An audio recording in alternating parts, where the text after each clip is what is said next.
So I woke up this morning, went straight to the gym, and of course I forgot my camera. Absolute classic. I actually stood there for a second as I entered the building, debating whether to drive all the way back home just to grab it, but honestly that felt ridiculous. So I just got on with it. Did some light cardio and a bunch of stretching, then came back later at night to film instead. Same gym, same handful of people, and the same vibe. Anyway, so this is day 4 of my sweet potato adventure, and I just want to clear something up quickly before I carry on. Mainly because I know how people tend to watch these kind of videos and then fill in the gaps themselves. When you put a diet online and don't spell out the details, it's very easy for people to assume there's some hidden protocol going on. Like there's a spreadsheet somewhere or checklist or some master plan that I'm not talking about. But really there isn't. I'm just a bloke trying something out and seeing what happens. Just me documenting what I'm doing during a pretty aggressive cut. The same way someone might keep a journal, except mine happens to have a camera pointed at it. And I'll be the first to admit that eating sweet potatoes as a main food source isn't exactly the gold standard of nutrition. I'm not pretending it is, and I'm not trying to dress it up as anything more than it is. It's just simple, predictable, and right now it keeps me on track without overthinking every meal. That's one of the reasons why I chose it. Sometimes the easiest option is the one you actually stick to. If someone out there is doing something similar, maybe OMAD, maybe daily training, maybe just trying to keep food volume low, then sure, this might give a rough idea of what a week like this feels like. Not as a blueprint, just as a reference point, like, this is what happened to me, take from it what you want kind of thing. And yes, this setup is basically 90% carbs. I am aware. I've done the high fat stuff before. I've done keto. I've done the eat like a caveman phase. They all come with their own quirks. This high carb, low fat way of living just happens to be what's working for me right now. Part of why I'm filming this is because I like having a record, and I've always been like that.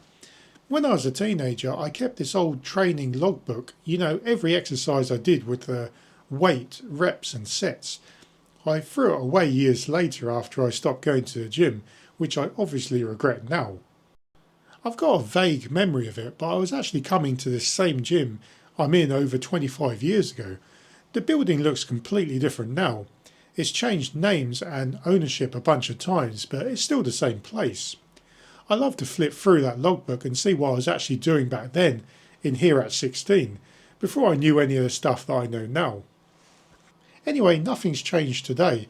It's the same food, same timing, same training. I'm keeping the variables steady so I can actually see what's happening instead of guessing.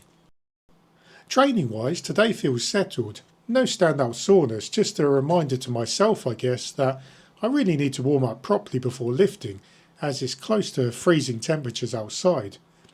I'm literally waking up and in the gym within an hour, or maybe half an hour, I'm not counting, so my body still feels like it's half asleep.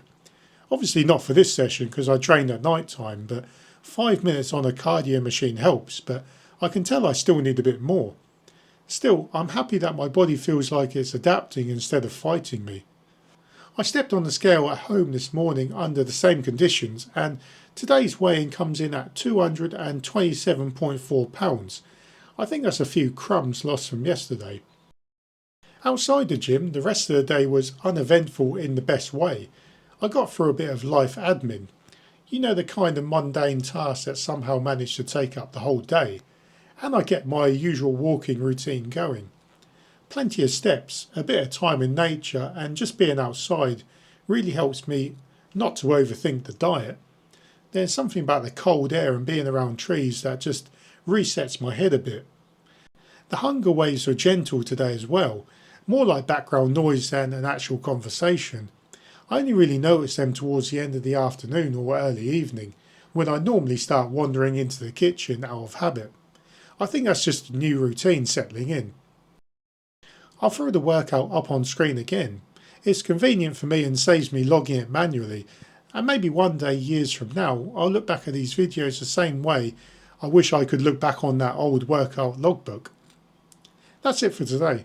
Thanks for sticking around, and I'll check back in tomorrow for day 5.